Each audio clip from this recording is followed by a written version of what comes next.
It was still dark when Jamal zipped up his hoodie and slung his gym bag over his shoulder. The morning air was cold, and his breath fogged up as he jogged down the quiet sidewalk toward the school gym. This was his ritual. First one in, last one out. The court was his sanctuary. No noise, no judgment. Just the rhythm of the ball and the squeak of sneakers on wood. He reached the familiar side entrance near the locker rooms and pulled the heavy door open. But before he could step inside, a loud voice cut through the still air. "Hey! Where do you think you're going?" Jamal froze. A white security officer, someone he hadn't seen before, was standing a few feet away, hand already resting on his utility belt. His eyes narrowed. "This entrance isn't for students. Step back outside." Jamal blinked, trying to stay calm. "I'm part of the basketball team." "I have morning practice?" The officer scoffed. "Yeah, and I'm the president. You kids think you can just sneak in here before school hours?" Jamal shifted his weight, the cold air suddenly heavier. "You can check with Coach Whitaker. I'm allowed to be here. I set out." The officer stepped closer. "Now." Jamal clenched his jaw but nodded. He knew the look in the man's eyes. Arguing would only make things worse. He backed out into the parking lot, watching as the door slammed shut behind him. He stood there for a few moments, gym bag still over his shoulder, staring at the door. He had shown up early for greatness and was treated like a criminal. But this wasn't the end of the story, not even close. Jamal stood outside the gym entrance, the cold wind brushing against his face as he paced back and forth. He checked the time on his phone, 6:08 a.m. Morning practice had already started. His teammates were inside warming up, and he was out here being treated like an intruder. He considered calling Coach Whitaker, but something in him resisted. Why should he have to prove he belonged? Why did his skin color and a hoodie make him suspicious? Inside, the officer patrolled the gym perimeter, glancing at the boys already shooting hoops and chatting. He hadn't seen any of them enter. Jamal had been the only one he'd stopped. Then, something caught his eye through the window.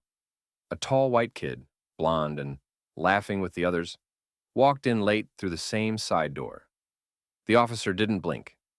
No confrontation, no accusations, just a nod. Outside, Jamal finally sat on a bench near the entrance, eyes locked on the double doors. His hands were cold, but his pride burned hotter. He knew this wasn't the first time he'd be profiled, and it wouldn't be the last. But it still hurt. Not because it was shocking, but because it was familiar. Suddenly, the door burst open. Coach Whitaker appeared, whistle still hanging from his neck, face full of concern. "Jamal!" "What the hell?" "I've been looking for you." Jamal stood slowly. "Security wouldn't let me in." Coach's face darkened. "What? He thought I didn't belong here." The coach looked over Jamal's shoulder and spotted the officer still patrolling the gym. Without hesitation, he marched past Jamal, fire in his steps. "Wait here," he said firmly. "This is going to be handled now." Jamal nodded. He stayed on the bench, not because he had to, but because he knew this moment wasn't about proving anything anymore. It was about being seen. The gym echoed with bouncing balls and squeaking sneakers as the team continued drills. Inside, the officer paced the sidelines, trying to appear busy, unaware of the storm that was about to reach him. Coach Whitaker entered like a force of nature. His normally calm demeanor was gone, replaced by visible frustration. He marched straight toward the officer without stopping to greet anyone. "You," he said sharply, pointing at the man. "You turned away one of my players this morning?" The officer straightened his back. He was trying to enter through a non-student entrance. "I was following protocol." Coach's voice dropped lower but became more intense. "Protocol?" he repeated. "Jamal Wright. You mean my captain, my MVP? The one who gets here every day before the sun's up? That's who you threw out?" The officer's confidence faltered slightly. "Look, he didn't have any ID visible. He looked suspicious." Coach Whitaker took a step closer. "Suspicious?" He narrowed his eyes. "Suspicious because he's black and wearing a hoodie? Or because he's better than every other player on this team and still shows up first?" The gym began to quiet as the players noticed the tension. A few teammates drifted closer, whispering among themselves. The officer glanced around, now feeling the weight of every gaze in the room. "Look," the officer muttered, "I didn't know who he was." Coach Whitaker didn't back down. That's the problem. You didn't care who he was. You made a judgment, and now you've embarrassed not only yourself, you've disrespected this entire program. Then, raising his voice so the team could hear, Coach shouted, "Everybody stop!" Balls dropped. Sneakers stilled. All eyes turned to him. Jamal Wright is the backbone of this team, Coach declared. He's our top scorer, our hardest worker, and our leader. And he was told he didn't belong here this morning. A hush fell over the gym. Coach turned back to the officer. He belongs here more than you do. The officer's face flushed, and he turned away without another word, exiting toward the main hallway. Coach looked toward the entrance doors. "Jamal!" he called. The side door opened, and Jamal stepped in slowly, still unsure of what he was walking into. But when he saw the looks on his teammates' faces, respect, understanding, even a few claps, he knew everything had changed. This wasn't just about basketball anymore. Jamal walked across the gym floor, every step echoing louder than a whistle. For a moment, he wasn't sure how to carry himself. Part of him still felt the sting of humiliation, but another part, stronger now, stood up with pride. The players parted to make way for him, nodding, some even clapping him on the back. There were no fake smiles, just quiet respect. Coach Whitaker met him near the free throw line. "You good?" he asked, his voice low. Jamal gave a small nod. "Yeah." Coach leaned in. "You shouldn't have had to deal with that, Jamal. But you handled it like a man. And I want you to know, this court is yours." Jamal blinked, his throat tightening. He wasn't used to this kind of validation. Not outside his family. Not from adults in authority. Coach turned to the rest of the team. "Back to drills. Captain leads. Warm up." Jamal tossed his bag aside, grabbed a ball, and took his place at the front of the line. As he began the routine, barking out commands with confidence, even the newer players fell into rhythm. No hesitation. From the corner of the gym, the assistant principal had entered quietly, alerted by the earlier commotion. She observed for a few moments before approaching Coach Whitaker. "What happened this morning?" she asked, already suspecting the answer. Coach shook his head. "Security profiled one of our best students." Again, the assistant principal frowned. "I'll talk to the district. That man shouldn't be on school grounds if he doesn't know how to recognize our kids." Coach nodded. "Appreciate it." But Jamal already handled it with more grace than most adults could. Across the gym, Jamal called out, "One more set!" "Hustle!" He was focused, composed, no trace of bitterness. The incident hadn't broken him. It had clarified who he was in front of everyone. For the first time, even the students who didn't know Jamal well saw more than just a tall, talented athlete. They saw a leader, someone who didn't demand respect with words, but earned it with every step. And this was only the beginning. That afternoon, word of the incident spread beyond the gym walls. In the cafeteria, whispers buzzed from table to table. "Did you hear what happened to Jamal? Security kicked him out. Coach called the guy out in front of everyone." It wasn't gossip in the usual teenage sense. It was outrage, admiration, and something else. Realization. Jamal wasn't just the tall kid who could dunk. He became a symbol, not just of excellence, but of resilience. Later that day, Jamal sat quietly in the school counselor's office. Ms. Avery, a warm woman with sharp eyes and a calming voice, had called him in, not to discipline, but to talk. "You handled this morning with a lot of grace," she said. He shrugged. "What else was I supposed to do? Argue with a cop?"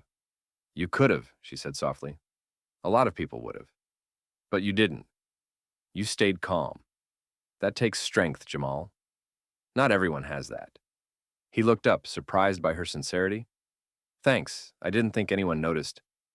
"Oh, they noticed," she smiled. "Even the principal called to ask if you're okay." Jamal didn't expect that either. For the first time, it felt like people were really seeing him. Not just his jump shot, not just his quiet demeanor, but the person. After school, he returned to the gym on his own. The lights were dimmed, but a single court light flickered on overhead. He began shooting free throws, one after another, letting the rhythm calm his thoughts. Then, he heard the door creak open.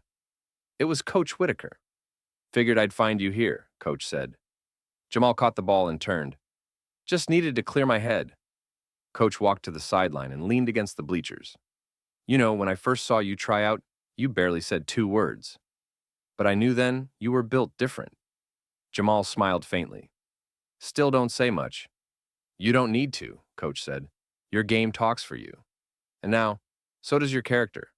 That officer, he may never understand what he did wrong, but everyone else in that gym learned something today. Jamal nodded.